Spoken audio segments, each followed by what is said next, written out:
एक बार की बात है। राजू अपने दादाजी के साथ सर्कस देखने गया और दादाजी से पूछा कि दादाजी, यह जानवर इतनी सारी चीजें कैसे कर पाते हैं, कैसे इन्होंने सीखा है।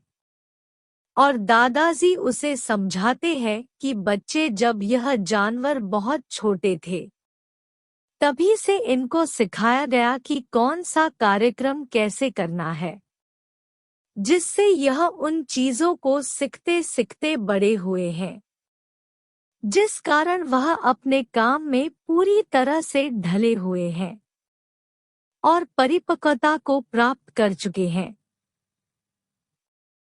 लेकिन फिर भी राजू पूरी तरह से समझ नहीं पा रहा था। यह सब कैसे कर सकते हैं?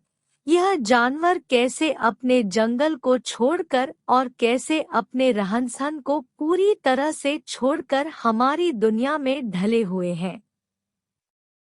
कैसे हमारे निर्देशों को मानते हैं?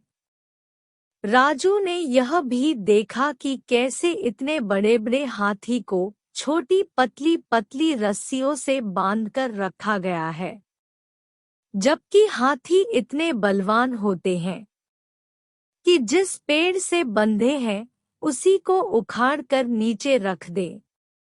राजू से रहा नहीं गया और तुरंत ही उसने अपने दादाजी से पूछ लिया कि दादाजी, यह बताइए कि इतने बड़े बड़े हाथियों को कैसे इन रस्सियों से बांधकर रखा जा सकता है, जबकि यह इतने बलवान होते हैं कि बड़े से बड़े पिंजरे को भी तोड़ दे और पेड़ को उखाड़ दे। दादाजी ने कहा कि अच्छा रुको, मैं तुम्हें एक उदाहरण से समझाता हूँ। दादाजी पास में ही एक नाले के पास राजू को ले गए।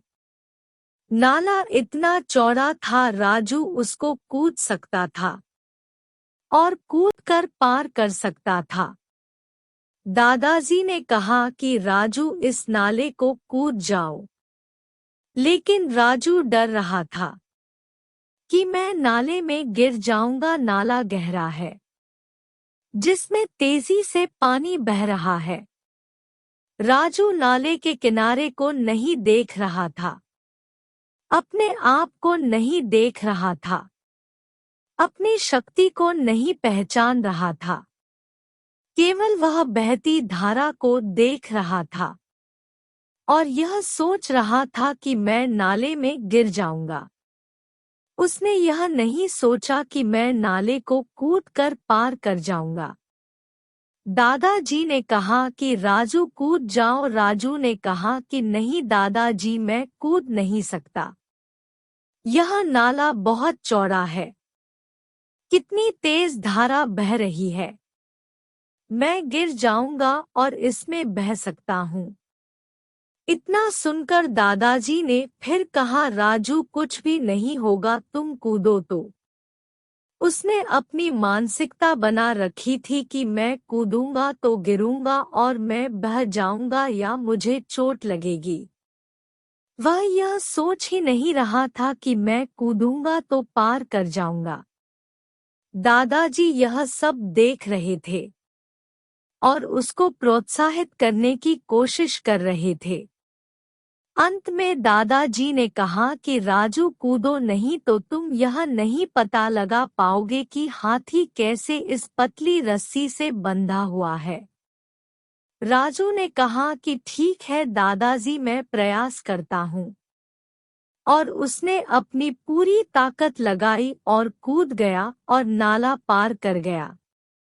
दादाजी ने तुरंत ही कहा कि देखा राजू, जब तक तुम यह सोच रहे थे कि नहीं कर पाओगे तब तक तुमसे नहीं हो रहा था, लेकिन जैसे ही तुमने सकारात्मक सोच के साथ प्रयास किया, तुम इस नाले को पार कर गए और कूद गए। यही हमारे साथ होता है। नकारात्मक शक्ति हमें पीछे की तरफ खींचती रहती है, हमें आगे नहीं बढ़ने देती। ठीक यही इस हाथी के साथ भी हो रहा है। क्योंकि इस हाथी को बचपन से ही रस्सी से बांध कर रखा गया है, तो वह यही समझता है कि रस्सी नहीं तोड़ सकता है।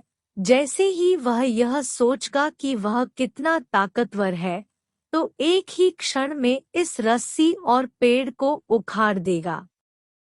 लेकिन क्योंकि वह नकारात्मक सोच के साथ बचपन से ही बंधा हुआ है, उसने यही सोचा है, यही सीखा है, इसलिए वह इसी तरह ढला हुआ है।